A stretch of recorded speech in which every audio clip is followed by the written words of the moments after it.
Hi everyone, Jeff Yasteen here, and welcome back to a new edition of Market Insight. This week I'm talking with my friend, colleague, and fellow editor, Brian Christopher, editor of Insider Profit Trader. Brian, welcome. Hey Jeff, thank you. Nice to be here. And it's great to have you on and get your insights. And for everyone, the next few minutes, we're going to be talking about the Trump trade wars and whether the Federal Reserve may lower interest rates to help the economy through this time. There's also money, I think, to be made in stocks during this period as well. But before Brian and I get started here, let me ask all of you, what do you think? Will the Federal Reserve lower interest rates? We want to hear your opinion. Make sure to leave your comment below after watching today's video. And also to get our latest updates, remember to subscribe to our YouTube channel by clicking on that big red subscribe button. So Brian, let's get right to it. What do you think the Federal Reserve is going to do? Because this next meeting is coming up next week, the 18th and the 19th. Well, they're feeling the heat from the administration, aren't they, Jeff? It's clear what President Trump would like them to do. And now that there are some questions with the U.S.-China negotiations and these potential tariffs that we've got coming, it sure seems more likely that we will have a rate cut in the near future. I'm not the best person to time it, but it sure looks like, based on the Fed's own commentary, that they are leaning in that direction. And really, you know, none of us can time these things, and obviously there's whole industries built on that. On Wall Street, plenty of experts to go around. Everybody's an expert on this topic, I think. But you know what occurred to me? It applies to everybody, right? Yes, it does. I mean, it's the key thing that helps support the stock market, and it's something that corporate America looks to because it lowers their cost of borrowing, as well as for consumer borrowing, credit cards and car loans and all the rest. One thing that occurs to me, Brian, though, is that I almost half wonder if this is just part of a strategy by the administration, because we saw early on where the president wanted the Federal Reserve to lower interest rates. And in many ways, I think they're using the tariff threats as part of that way to sort of bludgeon the Fed to get them to do what they want. Because when the administration makes its comments about tariffs and the threats to trade, of course, that means that businesses pull back on investment because they don't really know what the outlook is going to be. They want to be certain on that. And so, of course, that means less or weaker employment and more uncertain employment globally, although we're doing fine in this country so far. And then because of that, the market starts to weaken on a periodic basis. And then, of course, the Fed sees that and starts making noises about lowering interest rates, or at least not raising them. Which is, the dynamic that we saw late last year as the market began to sell off. So in many ways, the administration's getting what they want. Just the conversation about lower interest rates and that the Fed stands ready to do that, whether they actually commit to it or not, is enough it seems, to support the economy or support the market at this point. Would you be a buyer of stocks here? Well, on that concept, I mean, the Fed prides itself on its independence. The Fed does not exist, especially in its mind, to be pressured by an outside force.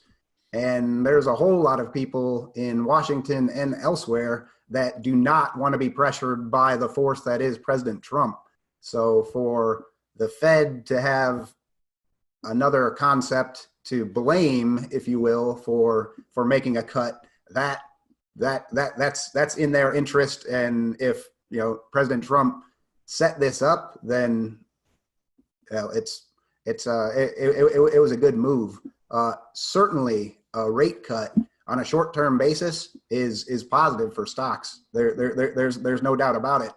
One question that I have is how much of a rate cut is already priced into stocks as we sit here today. We know that some percentage of a rate cut, or maybe even a little bit more than a rate cut, is already priced into stocks because they've just moved higher since effectively June 3rd, pretty much nonstop, more than 5%, maybe up close to 6% at this point.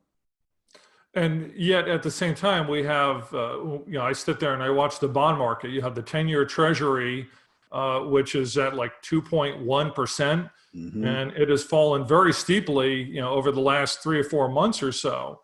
And again, when the Fed watches the same material and sees that, and the rest of Wall Street does as well, and thinks, well, the bond market is forecasting weakness, but we have the stock market at or close to all-time highs.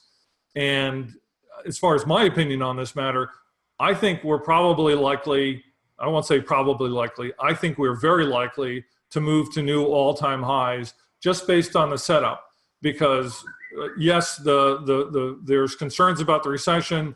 The Fed, as we've said, is making its noises about supporting things through lower interest rates, or the discussion of lower interest rates. And then out on the horizon somewhere, we still have the idea of this China-U.S. trade agreement at some point going through. And there's enough people who are scared, enough people on the sidelines, enough Wall Street money on the sidelines, that I think there's plenty of negativity out there to help push the market higher. And I know for my subscribers, I try to tell people, don't really think about the market. Yes, it's in the background, but we're buying individual stocks. We're not buying the market, which we talk about. It's really the S&P 500, right? And that's really about a half a dozen, maybe 2 dozen of the largest companies in the stock market that push that market around. So really, I think the key thing for people is not to be so worried about the economic situation that they avoid the market. You need to be buying stocks here in order to participate in what's going on. Yes, there's some risk, but at the same time, we have to accept a little bit of that risk, because I think there's still a great deal of reward out there if you buy the right kinds of stocks. I mean, what do you think about that? That's right. And the fact is, there's always risk, Jeff. This just happens to be Fed-induced, rate-induced risk that we're dealing with right now. Just add it to the list, really. Like when we go and we try to pick stocks, we focus on everything that could affect that stock, and we address it to some extent. The fact of the matter is, this may or may not affect stocks. We're looking for ones that are going to be less affected by continued U.S.-China issues, and so that's not going to change. And really, as an individual, you need to manage your portfolio. You need to accept an amount of risk that you are comfortable with. In most cases, we recommend that would be by putting a stop loss on each of your positions, and then you actually adhere to that loss. If it hits, you actually sell, and you can sleep at night and not worry and think that hopefully this thing's going to come back. Hopefully I'm going to make my money back. You need to be disciplined as an investor, and that's with tariffs, with rate cuts, that's no different today than 10 years ago. That's exactly right. And I know that's the way you and I talk about these things, that yes, you accept a small amount of risk, but then again, you're buying a stock that may be up 50%, 70%, 100% within a year, sometimes less than that. And so that's the sort of things I know you focus on for your service, Insider Profit Trader. And that's what I focus on for mine as well with Total Wealth Insider. Let's kind of wrap things up here a little bit in terms of just where you see, do you feel the economy is still in a decent position and will do okay, especially if the Fed is supportive as we think it is in terms of lowering or discussing the idea of lowering rates? Yes, this will help.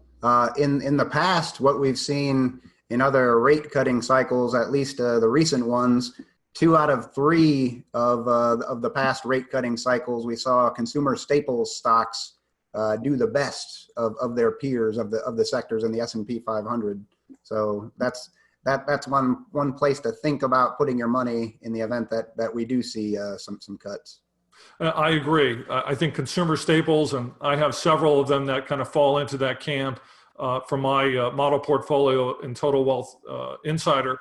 And I think they're a perfect way to go, especially if you're not quite fully comfortable. You can still participate. They will go up and they get a big kick if the rest of the tech market, if tech investors sort of flee from certain stocks, a lot of times all that money goes towards consumer staples. That's considered a defensive sector, and that's why it does so well in poorer markets, but it still does quite well in good markets as well. So I think that's a great place for people to focus. Well, Brian, and many of them do pay dividends. So even if the stock price doesn't go anywhere, you're still collecting some income while you wait. Which is the perfect thing you want. You want to be able to get paid to wait while the economy and interest rates and trade and all that get sorted out. Well, Brian, I really appreciate you coming on and talking with us again for Market Insight this week. Oh, you bet. Thank you, Jeff.